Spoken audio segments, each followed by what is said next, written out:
welcome to another video for the Rock Your Business channel. So today I'm going to do a little video about your social preferences, like how do you like to work in groups, or do you like to work one-on-one? Do you like to work online, or do you like to work in real life? Versus the dominant business model of your industry. So last year in May, I made this system, and it talks about 4 different layers. One is the community business, community layer, and that's like the local bakery or the local yoga studio. The other one is the business layer. That is when you have a business that is very targeted to individual needs, not so much group needs, but individual, you're selling to individuals. And it's also a where the business to business entrepreneurs work. And it's also where everything that has to do with scarcity, so for example, selling sunflower oil or gold. So that's the business layer. Then there is art, which is the business of selling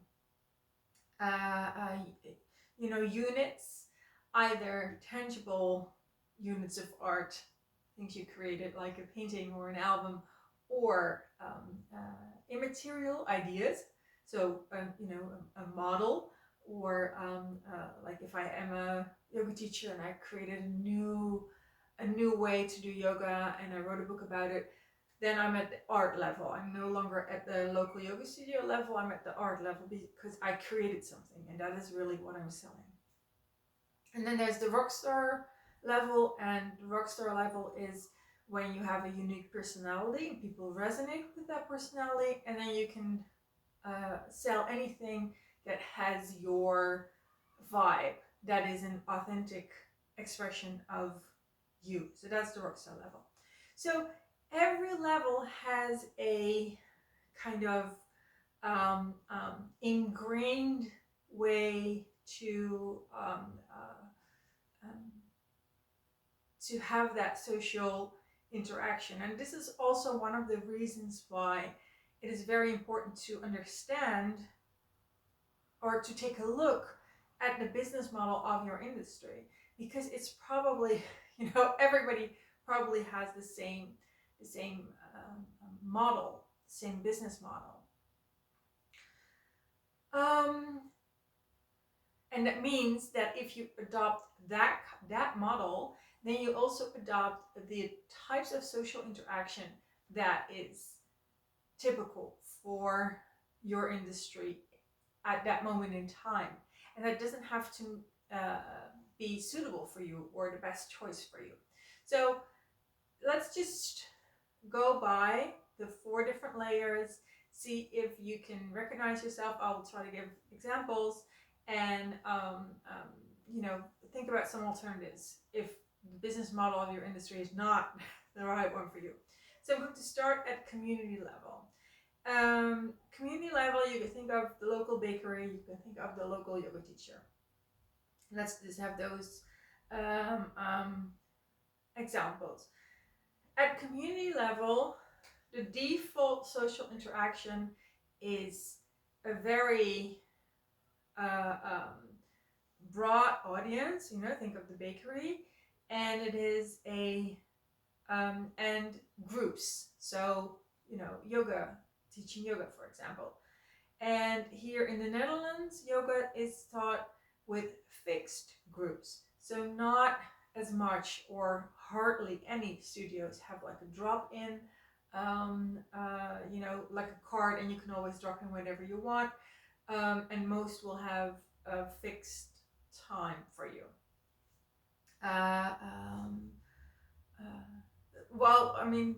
It can it can be dependent on changes in the market as well. I haven't checked. I haven't checked this week, like how is it, but like a couple of years ago that was it.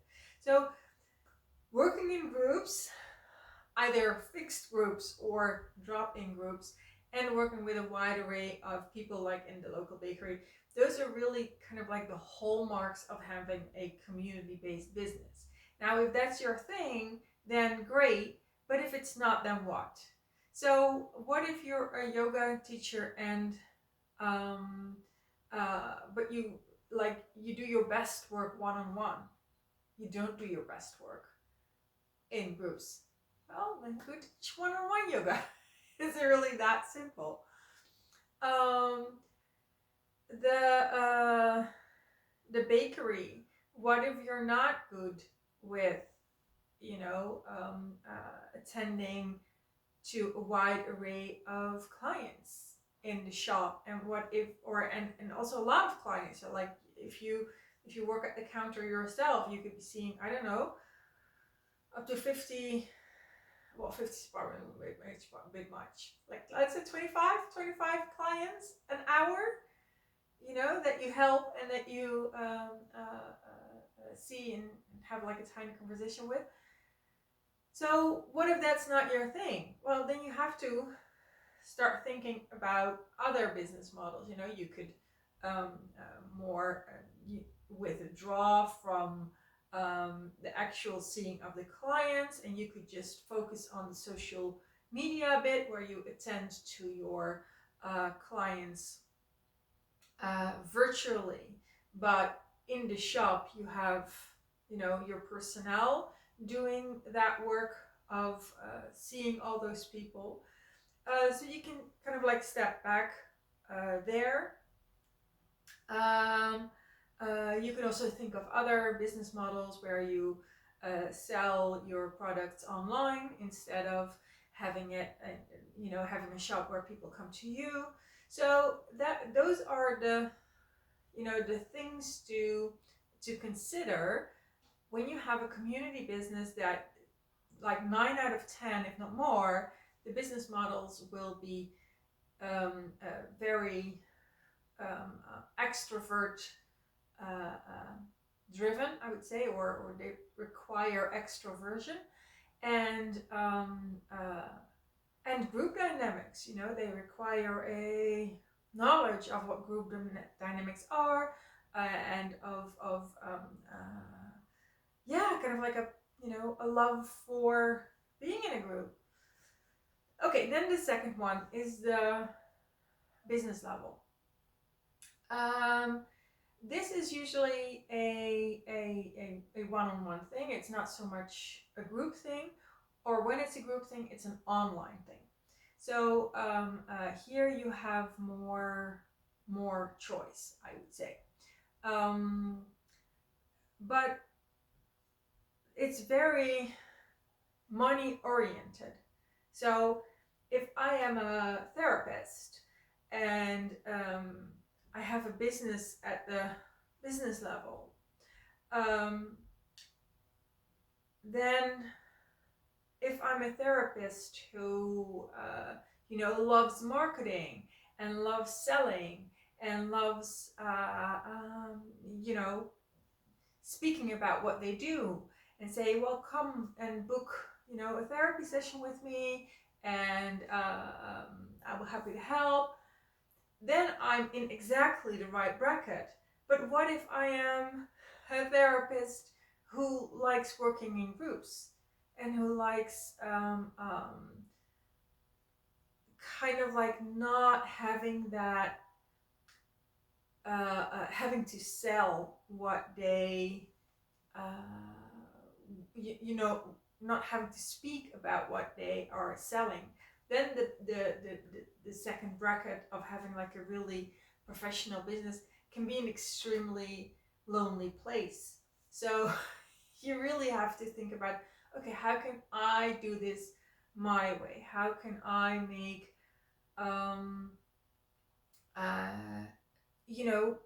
more community-based, like groups, or like a center, like a therapy center, where there's more that kind of warm and nurturing spirit that you would normally see at the community level businesses. Then we're at the third level, art.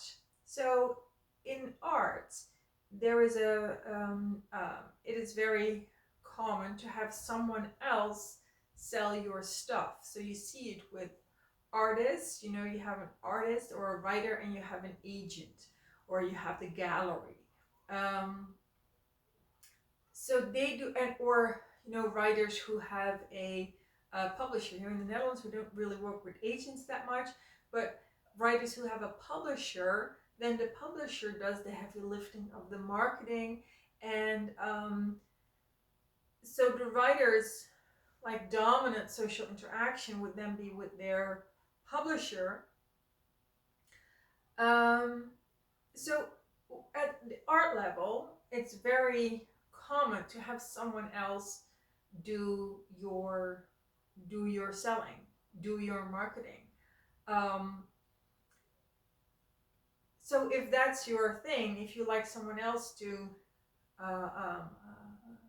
take that part of your work, then that's great.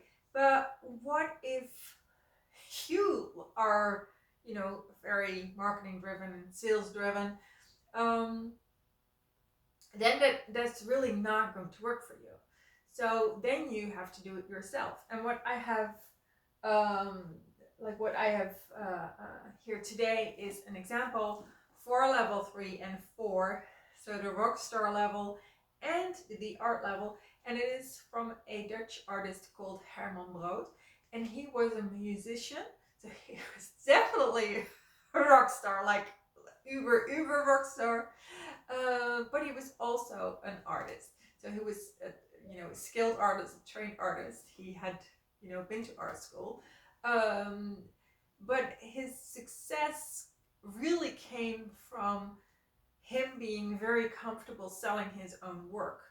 So he was, like, someone said to him, you are printing or painting your own money, because he could just, he could make a drawing and go out in the streets of Amsterdam and sell it and come back with $100 or guilders it was at the time.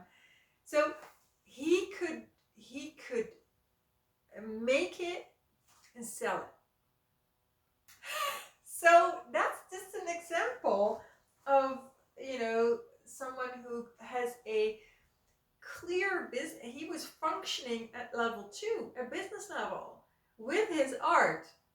He didn't need an agent, he just printed his own money. He made it and he sold it, and so that's great. I mean, that's I think that's really, really great. So I think that's that's my biggest inspiration. Like, oh my God, that's just really fantastic. And then we're at the 4th level, and the 4th level is also the rockstar level. You can now sell everything that has your, that really comes from the heart, and that expresses your identity, expresses who you are, expresses what you stand for, and then people can buy that because they resonate with your ideas and with who you are. So, at rockstar level, there are no, I think there are very few people who actually have that kind of,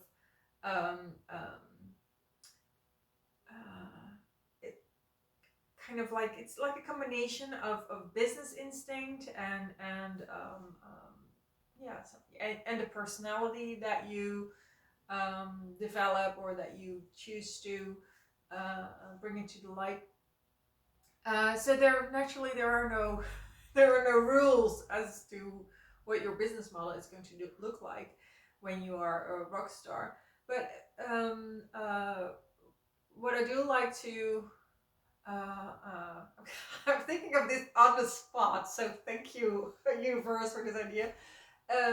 Is that John Bon Jovi? He has been speaking about doing something for homeless people or people in need.